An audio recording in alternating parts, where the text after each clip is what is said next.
Hey everyone, so in today's video we're going to discuss in a lot more detail the interactions between the femur and the pelvis, mainly in the sagittal plane first, but then we're going to discuss how a femoral external rotation can help to facilitate a posterior rotation of the pelvis, and how an internal rotation can help to facilitate a forward rotation of the pelvis. We've discussed this briefly on the inner circuit platform before, but now we're going to discuss the actual directional behaviors of the femoral head and why it's hypothesized that and considered within the research why a femoral external rotation can help to facilitate a posterior or backward pelvic rotation, and why a femoral internal rotation can help to facilitate a forward or anterior pelvic rotation. Now, first step is considering, and also during the early phases of this video, we will discuss, again, like I said, the sagittal plane interactions between the femur and the pelvis, but we'll also discuss how this will influence the interactions between the pelvis and the spinal column, so the lumbar spine, thoracic spine, and also the rib cage as well, which we can consider as just coupling with the thoracic spine behavior as well. So first step is considering things from a segmental standpoint, segmental interactions, intersegmental behavior. So if we're looking at something like hip flexion, for example, the hip represents the interaction between the femur and the pelvis, okay? Secondly then, when we're looking at range of motion, for example, during the assessment, and we're trying to understand how much space an individual has access to at a articulation and interaction between two interacting segments, we want to consider the direction that those segments are turning in or they're rotating in. Because when we look at things from a biomechanical standpoint, particularly a kinematic standpoint, segments can really only move in two ways. They can translate or move in a linear manner. Think of head or cranial protraction and retraction, or anterior tibial translation and posterior tibial translation when you're checking the integrity of the ACL and PCL, for example. Whereas a rotation of a segment or a movement of a segment on an angular path or a curved path would actually be a rotation. But of course, we also have to consider what plane that segment is rotating in, okay? So if we're looking at something like hip flexion, because hip flexion can occur in two different ways, we can use a femoral dominant strategy or a pelvic dominant strategy, or a little bit of both. So if I'm looking at supine hip flexion, for example, what we need to do is go one step further in that description and say, okay, I'm looking at hip flexion, but I'm using a femoral dominant strategy because the femur is the main segment that is expressing that movement. So I'm flexing the hip via the femur. That femur now, if you were to consider that femur as a spoke on a bicycle wheel, that can turn backwards or it can turn forwards. This would be the fronts of the pelvis. Obviously, the table would be the back of the pelvis. So when that femur is, or when that hip is flexing via the femur, that femur is actually rotating backwards, okay? Because if I was to continue moving that femur in that direction, it would be rotating backwards. So that's one way to flex your hip via the femur. Another way to flex your hip is via the pelvis. And the only way you can create that flexion angle at the hip joint is by rotating your pelvis forward relative to the femur, okay? So this would be hip flexion via the femur and the pelvis together. Now, if we're looking at hip extension, for example, via a femoral dominant strategy, that would be the femur rotating forward, because if I was to continue moving that segment, it would just be rotating in a forward angular direction. I can also extend the hip via the pelvis using more of a posterior rotation of the pelvis, because if I was to continue rotating that pelvis, it would be moving in a backwards direction. Think of that pelvis again as a spoke on the bicycle wheel.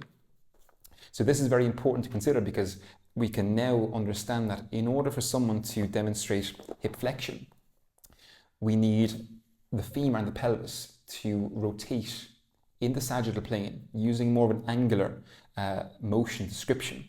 They need to rotate in opposing directions. And for someone to extend their hip, we need the femur and the pelvis to rotate in opposing directions. These aren't linear motions that occur. Now, we can consider, for example, during the assessment phase, we would put a lot of emphasis on looking at sagittal plane joint and segmental behaviors during the early phases of treatment, just to give us an insight into how much space an articulation has access to. So if we look at hip flexion, for example, via the femur using a supine hip flexion, a passive assessment, and we flex the hip via the femur, and at around the 90-degree mark, we see this posterior rotation of the pelvis, then that would demonstrate to us that that individual doesn't have access to hip flexion, because what's happening there now is that the femur is rotating backwards, and then before that hip achieves a 120-degree flexion angle via the femur, the pelvis is also rotating backwards. So they're rotating in the same direction now. That may demonstrate from a muscular standpoint, because we have to consider the muscular tissues that connect the pelvis to the femur. You're looking at your hamstrings, your glutes, for example. So potentially the glute max may not be able to lengthen in the sagittal plane to actually allow for that hip to posteriorly rotate, for that hip to flex via the femur. So I should say the femur is posteriorly rotating, or in this case, it's unable to posteriorly rotate because the glute is unable to lengthen, okay?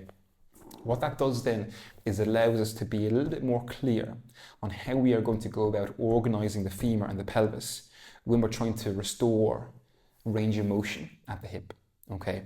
So really important to consider that. So hopefully that makes sense about pelvic and femoral interactions in the sagittal plane. Of course, we can go into much more detail, but we want to try and constrain what we're going to talk about during this video. Now, let's just briefly talk about how this will influence what happens more proximally. So if we're looking at something like the toe touch in a standing position, or even seated flexion of the spine, or a seated toe touch. When we look at the spinal column, if you consider the spinal column as just another segment, yes, it's a multi-segmental structure, but when you flex your spine, that entire spinal column will actually rotate forward, where each individual vertebral segment will actually rotate forward.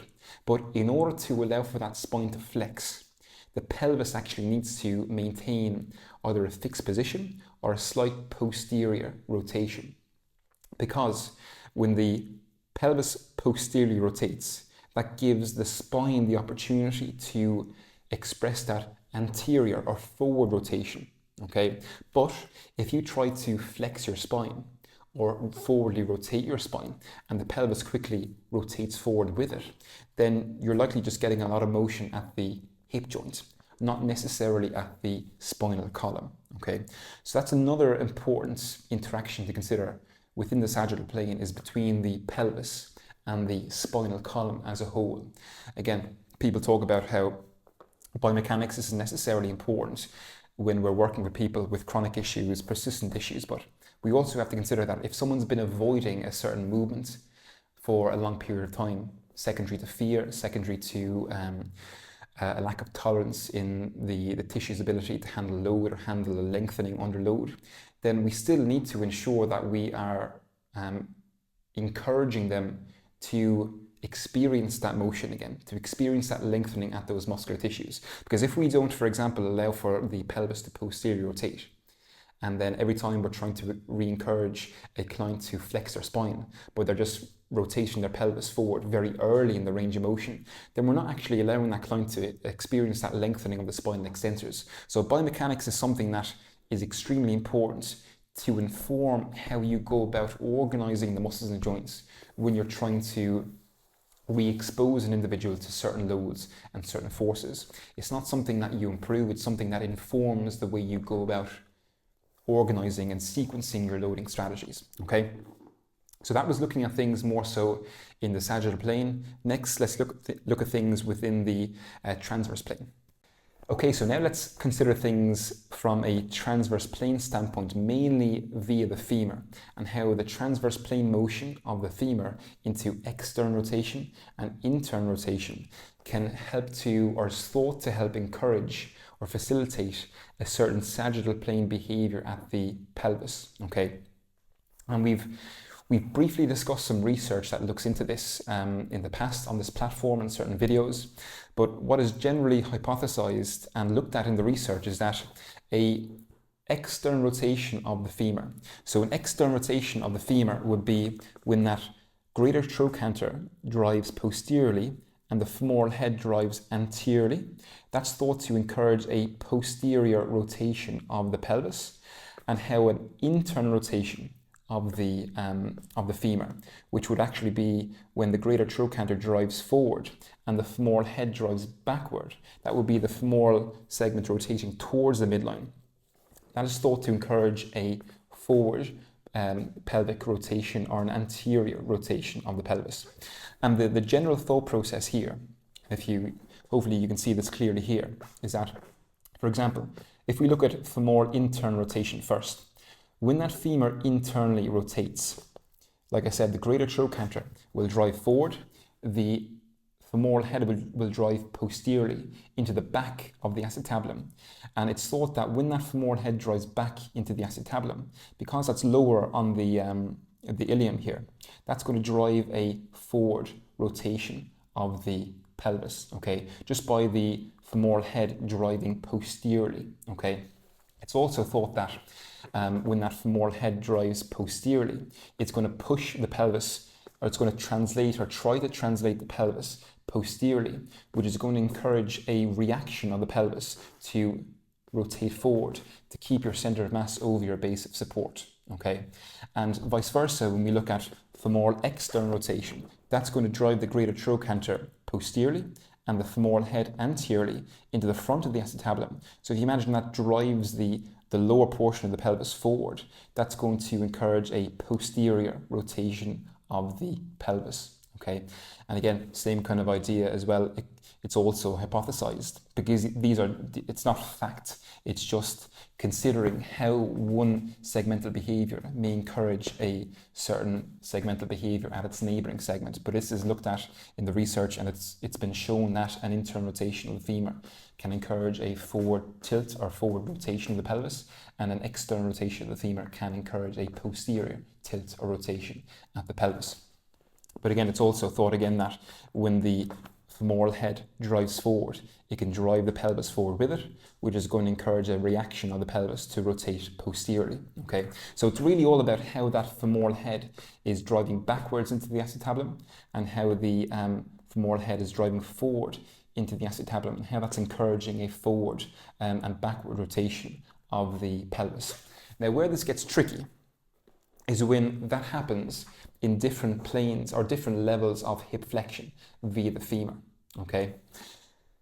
We won't discuss that in too much detail in this video here, but mainly what we're looking at when we're looking at hip flexion is, does the individual, first and foremost, and again, it depends on what you're actually looking for. Let's say you're using supine hip flexion to see if the individual has the capacity to posteriorly rotate their pelvis.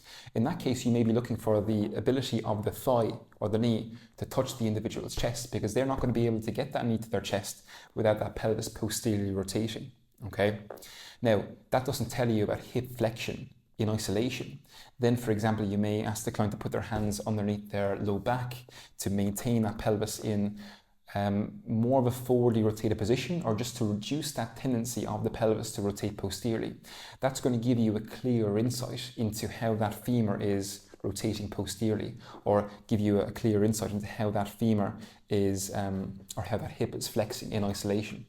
So, or how hip flexion is being concentrated via the femur. Can they concentrate that flexion at the hip instead of trying to facilitate some lumbar flexion, for example? Okay, so that's where the hands underneath the lumbar spine can come in handy as well there. So, spoken about it quite a bit there in that video. Of course, we're only scratching the surface. And again, another thing to briefly consider there is that there are people that like to consider the interactions between the ilium and the sacrum, for example, within pelvic interactions. I don't typically like to do that during the early phases, or really at all, because I think because it's such, there's a very, very small movement excursion between the ilium and the sacrum, that it shouldn't really be something that factors into your overall thought process. If, for example, someone doesn't have the ability to flex their hip or to posteriorly tilt their pelvis, then there are other interactions that become very important initially versus the interaction between the sacrum and the ilium, the sacroiliac joint, for example. Okay, so hopefully that made sense, and hopefully the thought process behind the femoral extern and femoral intern rotation helps you to consider why that may help to facilitate a posterior pelvic rotation and an anterior pelvic rotation. And what I'll also do is I'll link some of that research in the comment section below. But like always, if you have any more questions, please let us know below.